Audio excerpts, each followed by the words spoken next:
કામરેજની અંત્રોલી ગામની અમૃત રેસિડેન્સી પાણીમાં ગરકાવ થઈ છે। છેલ્લા 3 દિવસથી પાણીમાં તે ગરકાવ છે।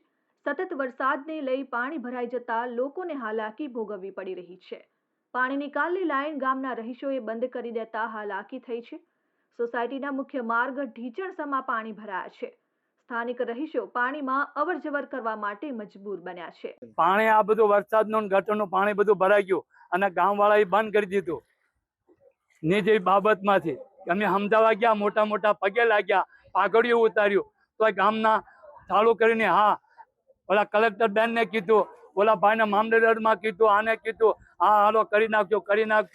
પણ હજી અમારો પાણીનો નિકાલ કાંઈ થયો નથી। બધા મેલેરિયા થઈ ગયા, મચ્છર થઈ ગયા બધા, અને પાણીની તકલીફ, સંડાસના પાણી ઘરમાં ભરાઈ ગયા। છોકરા 5 દિવસ નિહાળે જતા નથી, કેમ મોકલવા?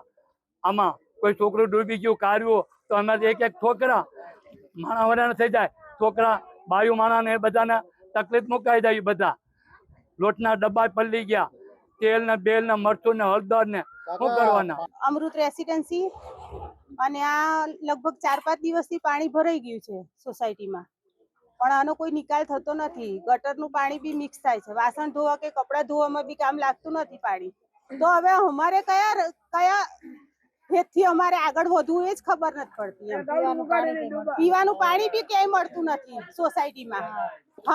સમસ્યાની રજૂઆત કલેક્ટર ઓફિસમાં, મામલતદાર ઓફિસમાં, સરપંચ પાસે, ટીડીઓ પાસે, બધા પાસે ગયેલા છે, બધે અરજીઓ આપી છે, પણ તે લોકો પણ નિકાલ લાવવા તૈયાર નથી। Bureau report, RN news, Kamrej.